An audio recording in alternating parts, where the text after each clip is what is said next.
আপনারা যারা নেতাই সভাসপেন ইউনিভার্সিটি থেকে ইউজি এবং বিডিপি কোর্স করছেন, তো ইতিমধ্যে আপনাদের অ্যাসাইনমেন্ট জমা করার যে ওয়েবসাইট বা যে পোর্টাল, তো সেই পোর্টাল কিন্তু লগ ইন প্রক্রিয়া বা অ্যাসাইনমেন্ট জমা প্রক্রিয়া অলরেডি শুরু হয়ে গেছে। তো কিভাবে আপনারা লগ ইন করে অনলাইনে অ্যাসাইনমেন্ট জমা করবেন তার step by step full process আজকের এই ভিডিওতে দেখিয়ে দেওয়া হবে। তার আগে বলে রেখে নিতাই সভাসপেন ইউনিভার্সিটির সমস্ত আপডেট সবার আগে পেতে অবশ্যই করে ইউটিউব চ্যানেলটিকে সাবস্ক্রাইব করে পাশের বেল নোটিফিকেশনটি অন করে রাখবেন। এছাড়াও আপনাদের যে ওয়েবসাইট বা যে পোর্টাল থেকে আপনাদেরকে অনলাইনে অ্যাসাইনমেন্ট জমা করতে হবে, এখানে কিন্তু ইউজি এবং যারা ওল্ড বিডিপি স্টুডেন্ট রয়েছেন, দুটি পোর্টাল বা দুটো ওয়েবসাইট কিন্তু আলাদা রয়েছে। তার লিঙ্ক কিন্তু আমাদের এই ভিডিও ডিসক্রিপশন বক্সে দেওয়া থাকবে। সেই লিঙ্কে ক্লিক করে আপনারা সরাসরি আপনারা কিন্তু অ্যাসাইনমেন্ট সেটি কিন্তু অনলাইনে জমা করতে পারবেন। তো কিভাবে লগ ইন করবেন এবং কিভাবে জমা করবেন তার step by step full process আজকের এই ভিডিওতে দেখিয়ে দেওয়া হবে।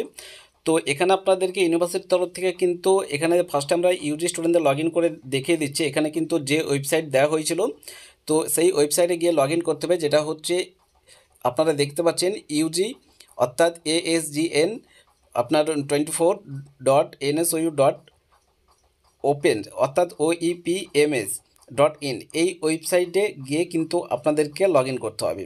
এখানে দেখতে পাচ্ছেন ওয়েবসাইটটা, এটা কিন্তু পুরোটা ভালো করে দেখে নেবেন। এটা সেম টু সেম টাইপ করে আপনারা কিন্তু লগ ইন করে দেখতে পারেন। তো এবার আপনারা কীভাবে লগ ইন করবেন সেই স্টেপগুলো দেখে নিন। এখানে আপনাদেরকে কিছু টার্ম অ্যান্ড কন্ডিশন দিয়েছে, এখানে কিন্তু কিছু ইন্ট্রোডাকশন দেওয়া আছে। এই যে বক্সটি রয়েছে এই বক্সে কিন্তু আপনারা ক্লিক করবেন। ক্লিক করার পরে কিন্তু এখানে অ্যাকসেপ্ট অপশান চলে আসবে। এই অ্যাকসেপ্ট অপশানে কিন্তু আপনারা ক্লিক করবেন। তো ক্লিক করার পরে এখানে কিন্তু আপনারা এনরোলমেন্ট নাম্বারটি ইনপুট করবেন, অর্থাৎ আপনাদের এনরোলমেন্ট যে নাম্বার সেটা হচ্ছে আপনাদের যে এনরোলমেন্ট সার্টিফিকেট রয়েছে সেই সার্টিফিকেটের মধ্যে কিন্তু আপনারা এনরোলমেন্ট নাম্বারটি কিন্তু পেয়ে যাবেন। তো প্রত্যেকে আপনারা ঠিকঠাকভাবে কিন্তু এনরোলমেন্ট নাম্বারটি আপনারা ইনপুট করবেন। ইনপুট করে আপনারা সমস্ত কিছু ঠিকঠাক আছে কিনা চেক আউট করে দেখে নিয়ে কিন্তু লগ ইন করবেন। তো আশা করি আপনারা সমস্ত স্টুডেন্ট যারা রয়েছেন প্রত্যেকে আপনারা অনলাইনে অ্যাসাইনমেন্ট জমা করবেন ঠিকঠাকভাবে, যাতে কোনো রকম অসুবিধা না হয়। এবং সমস্ত প্রসেস এবং লগ ইন পদ্ধতি থেকে শুরু করে এবং সমস্ত উত্তরপত্র বা অ্যান্সার সমস্ত কিছু দেখে বা সমস্ত কিছু রেডি করার পরেই কিন্তু আপনারা অনলাইনে অ্যাসাইনমেন্ট জমা প্রক্রিয়া বা জমা করতে শুরু করবেন। তো কীভাবে লগ ইন এবং কীভাবে আপনারা প্রসেস আমি সম্পূর্ণ দেখিয়ে দিচ্ছি, অবশ্যই করে আপনারা দেখতে থাকবেন। আশা করি আপনাদের কোনো রকম অসুবিধা হবে না। তো এখানে সম্পূর্ণ আপনাদের ডেট অফ বার্থ, এখানে ডেট অফ বার্থ আপনারা নিজেদের যে ডেট অফ বার্থ সেই ডেট অফ বার্থ এখানে কিন্তু আপনারা ঠিকঠাকভাবে ইনপুট করবেন। এবং এখানে ইনপুট করার পর এখানে যে ভ্যালিড এখানে লেখা রয়েছে এই অপশানে কিন্তু ক্লিক করবেন। এই যে নিচে যে অপশানটি দেখতে পাচ্ছেন, তো এই অপশানে কিন্তু আপনারা ক্লিক করবেন। তো এই অপশানে ক্লিক করার সঙ্গে সঙ্গে এই ধরনের পেজ কিন্তু ওপেন হয়ে যাবে। তো এখানে enrollment number, date of birth, আপনার নাম, এছাড়াও আপনারা এক্সাম ফর্ম ফিল আপ করার সময় যদি আপনারা একটা নাম্বার দিয়ে থাকেন তাই সেক্ষেত্রে কিন্তু একটি নাম্বার এখানে কিন্তু শো করবে। যদি কোনো অল্টারনেট মোবাইল নাম্বার দিয়ে থাকেন সেক্ষেত্রে কিন্তু দুটি মোবাইল নাম্বারই শো করবে। আপনি যে কোনো একটি মোবাইল নাম্বারে কিন্তু ওটিপি নিতে পারেন। তো এখানে কিন্তু আপনারা সাইন ইন যে অপশানটি রয়েছে এই সাইন ইন অপশানে কিন্তু আপনারা ক্লিক করবেন। সাইন ইন অপশানে ক্লিক করার পরে এখানে আপনাদের দুটো কিন্তু এখানে সিলেক্ট অপশান চাইবে, কোন আপনারা মোবাইল নাম্বারে বা কোন মোবাইল বা কোন নাম্বারে আপনার ওটিপিটি নেবেন। এখানে দুটো নাম্বার রয়েছে, আপনারা যে কোনো একটি নাম্বার সিলেক্ট করে নেবেন। সিলেক্ট করার পরে এখানে গেট ওটিপি এই অপশানে কিন্তু আপনারা ক্লিক করবেন। তো ক্লিক করার পরে আপনাদের সামনে কিন্তু ওটিপিটা আপনাদের মোবাইলের সঙ্গে সঙ্গে চলে আসবে। তো চলে আসার পরে কিন্তু আপনারা সমস্ত কিছু আপনারা ঠিকঠাকভাবে দেখে এবং সমস্ত কিছু ঠিকঠাকভাবে দেখে নেওয়ার পরে কিন্তু আপনারা সাবমিট করার চেষ্টা করবেন। তো সমস্ত যে প্রসেস সেটা আপনারা সমস্ত কিছুই কিন্তু ঠিকঠাকভাবে দেখবেন এবং তারপরে কিন্তু সাবমিট অপশানে, যে এখানে নিচের দিকে ওটিপিটা দেওয়ার পরে এখানে সাবমিট যে অপশান এই অপশানে ক্লিক করবেন।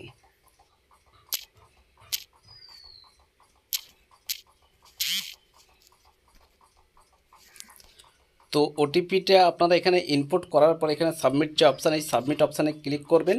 সাবমিট অপশানে ক্লিক করার সঙ্গে সঙ্গে আপনাদের কিন্তু সামনে এরকম একটি যে নোটিশটি দেওয়া হয়েছিল অ্যাসাইনমেন্ট জমা প্রক্রিয়ার যে গাইডলাইন দেওয়া হয়েছিল সেটি কিন্তু এখানে শো করবে। এখানে প্রসেড যে অপশানটি লেখা রয়েছে এই প্রসেড অপশানে কিন্তু আপনারা ক্লিক করবেন। ক্লিক করার পরে এখানে আপনাদের সমস্ত পেপার কিন্তু এখানে পরপর চলে আসবে, সমস্ত পেপার এখানে শো করবে। তো এখানে ঠিকঠাকভাবে আপনাদের অ্যাসাইনমেন্ট যে স্লিপটা ডাউনলোড করেছেন এখানে পেপার কোডের সঙ্গে আপনারা সমস্ত এখানে ঠিকঠাক আছে কিনা চেক আউট করে দেখে নেবেন। এবং আপনাদেরকে বলে রাখি, আপনাদের অ্যাসাইনমেন্ট জমা প্রক্রিয়া আজ থেকে শুরু হচ্ছে বলে যে আজকে অ্যাসাইনমেন্ট জমা আপনাদেরকে দিতে হবে এমনটা কিন্তু নয়। আপনাদের 14 তারিখ থেকে শুরু হচ্ছে, 21 তারিখ পর্যন্ত চলবে এই অ্যাসাইনমেন্ট জমা প্রক্রিয়া। 21 তারিখ দুপুর 2টোই পর্যন্ত চলবে। এই ডেটের মধ্যে আপনাদের সকাল বিকাল রাত যে কোনো সময় যে কোনো পেপারের উপর অ্যাসাইনমেন্ট কিন্তু আপনারা অনলাইনে জমা করতে পারেন। তো আপনারা ফার্স্টে আপনাদেরকে বলে দিচ্ছি, আপনি যে পেপারের এক্সাম বা অ্যাসাইনমেন্ট জমা দিতে শুরু করবেন, তো এখানে যে স্টার্ট অপশানে রয়েছে, এখানে স্টার্ট অপশানে যদি আপনারা ক্লিক করেন তো সেক্ষেত্রে কিন্তু এখানে পাশে দেখতে পাচ্ছেন স্টার্ট অপশান, প্রতিটা পেপারের পাশে কিন্তু লেখা রয়েছে। তো এই স্টার্ট অপশানে যদি আপনি ক্লিক করেন সেক্ষেত্রে কিন্তু আপনার এক্সাম স্টার্ট হয়ে যাবে। তো যে পেপারটি আপনি শুরু করবেন সেই পেপারটি পুরোটা কমপ্লিট করার পরেই কিন্তু আপনি পরের পেপারে বা অন্য কোনো পেপারের অ্যাসাইনমেন্ট জমা করতে পারবেন। এবং আপনাদেরকে জানিয়ে রাখি, আপনারা সমস্ত কিছু দেখে এবং ভালোভাবে বুঝে নেবেন। বুঝে নেওয়ার পরেই কিন্তু আপনারা প্রত্যেকে অ্যাসাইনমেন্ট জমা করবেন। আশা করি কোনো রকম অসুবিধা হবে না।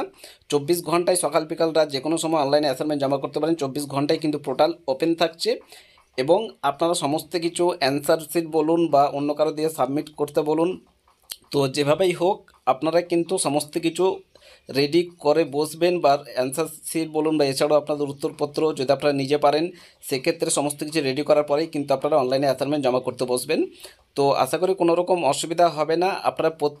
আপনারা কিন্তু অ্যাসাইনমেন্ট জমা ঠিকঠাকভাবে করবেন এবং আজ থেকে আপনাদের সবেমাত্র শুরু হলো। তো এখন থেকে কিন্তু আপনারা পরীক্ষা অর্থাৎ অ্যাসাইনমেন্ট জমা না করাটাই বেটার। আপনারা অ্যাসাইনমেন্ট যদি জমা করেন সেক্ষেত্রে কিন্তু আপনারা 3 থেকে 4 দিন পরে অ্যাসাইনমেন্ট যদি জমা করেন সেক্ষেত্রে অনেকটাই বেটার হবে। এবং ফার্স্ট টাইম আপনাদের অনেক কিছু হয়তো প্রবলেম হতে পারে, অনেক কিছু ওয়েবসাইটের মধ্যে কিন্তু আপডেট হতে পারে, সেই জন্য আপনাদেরকে বলা হচ্ছে যে প্রথম 3-4 দিন অ্যাসাইনমেন্ট না দিয়ে আপনি 4 দিন অথবা 5 দিনের দিন অ্যাসাইনমেন্ট জমা করুন। আশা করি আপনারা প্রত্যেকেই ঠিকঠাকভাবে অ্যাসাইনমেন্ট জমা করতে পারবেন এবং প্রত্যেকেই আপনারা সমস্ত কিছু যে কন্ডিশন সেটি বুঝে যাবেন এবং ভালোভাবে জমা করতে পারবেন। আগে পুরো ফুল প্রসেসটা আপনারা জেনে বুঝে নেবেন, তারপরে জমা করবেন। 7 দিন সময় থাকবে, 7 দিনের মধ্যে যে কোনো দিন আপনি অ্যাসাইনমেন্ট জমা করতে পারেন, কোনো রকম অসুবিধা নেই।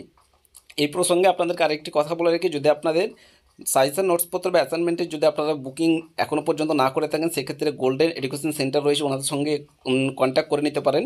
ওনারা কিন্তু প্রতি বছর স্টুডেন্টদেরকে খুব সুন্দরভাবে গাইড করিয়ে এসেছে এবং প্রত্যেক ছাত্রছাত্রী কিন্তু ওনাদের সঙ্গে প্রতি বছরই গাইড নিয়ে থাকে এবং প্রত্যেকে ভালো নম্বর নিয়ে পাস আউট করে। তো যদি আপনাদের প্রয়োজন হয় সেক্ষেত্রে গোল্ডেন এডুকেশন সেন্টারে যোগাযোগ করে নিতে পারেন। ওনাদের অফিসিয়ালি যে কন্ট্যাক্ট নাম্বার অন স্ক্রিনে দেখতে পাচ্ছেন 7098645425, এই নাম্বারটি প্রত্যেকের মোবাইলে সেভ করে রাখবেন। যে কোনো সমস্যার সমাধানের জন্য ওনাদের সঙ্গে কল অথবা হোয়াটসঅ্যাপ করে যোগাযোগ করে নেবেন।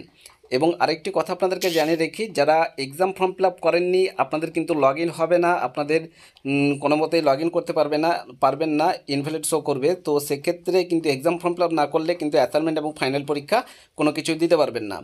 এবং আপনারা অ্যাসাইনমেন্ট যদি জমা না করেন, অ্যাসাইনমেন্ট যদি আপনারা জমা না করেন সেক্ষেত্রে কিন্তু আপনারা ফাইনাল পরীক্ষা দিতে পারবেন না। তো first year, second year, third year প্রত্যেকে আপনারা ঠিকঠাকভাবে কিন্তু অনলাইনে অ্যাসাইনমেন্ট অলরেডি জমা প্রক্রিয়া শুরু হয়ে গেছে। প্রত্যেকে আপনারা কিন্তু ঠিকঠাকভাবে বুঝে এবং দেখে নেবেন, তারপরে কিন্তু অ্যাসাইনমেন্ট জমা করবেন। ইউজিদের পোর্টাল অর্থাৎ ওয়েবসাইট আলাদা এবং বিডিপির পোর্টাল অর্থাৎ ওয়েবসাইট আলাদা রয়েছে। তো আশা করে বুঝতে পেরেছেন এবং আপনাদের সমস্ত পেপার কমপ্লিট হয়ে গেছে এক্সাম। তো এবার আপনি এই পোর্টাল বা এই ওয়েবসাইট থেকে আপনারা কিভাবে বেরিয়ে আসবেন, এখানে আপনারা দেখতে পাচ্ছেন লগ আউট অপশান রয়েছে। এই লগ আউট অপশানে যদি আপনারা ক্লিক করেন সেক্ষেত্রে কিন্তু এখানে লগ আউট অপশানে ক্লিক করার সঙ্গে সঙ্গে এখানে কনফার্ম অপশান আসবে। তো আপনি লগ আউট করতে ইচ্ছুক কিনা, এখানে ক্যান্সেল আর কনফার্ম, তো এখানে যদি কনফার্ম করেন সেক্ষেত্রে কিন্তু পোর্টালটি অর্থাৎ ওয়েবসাইট থেকে আপনি বেরিয়ে চলে আসবেন, আর কোনো কিছু করতে হবে না। তো এই ছিল আজকের গুরুত্বপূর্ণ ভিডিও। তো আপনারা প্রত্যেকে ঠিকঠাকভাবে দেখে নেবেন এবং ওই যে এক্সাম অর্থাৎ যে পেপারটি শুরু করবেন তার পাশে যে এক্সাম স্টার্ট অপশান লেখা ছিল, তো সেখানে কিন্তু যখনই ক্লিক করবেন তার পরে কিন্তু সেই পেপারের উপর যে সমস্ত এমসিকিউ প্রশ্নপত্র রয়েছে সমস্ত প্রশ্নপত্র চলে আসবে। একটা প্রশ্ন 4টে অপশান থাকবে, যেটা সঠিক উত্তর সেটি কিন্তু সিলেক্ট করতে হবে এবং 7 নেক্সট করে এইভাবে আপনাদেরকে অনলাইনে অ্যাসাইনমেন্টটি জমা করতে হবে। খুবই নর্মাল এবং সিম্পল পদ্ধতি, প্রত্যেকে সময় মতো আপনারা ঠিকঠাকভাবে জমা করে নেবেন। আশা করি কোনো রকম অসুবিধা হবে না। ধন্যবাদ।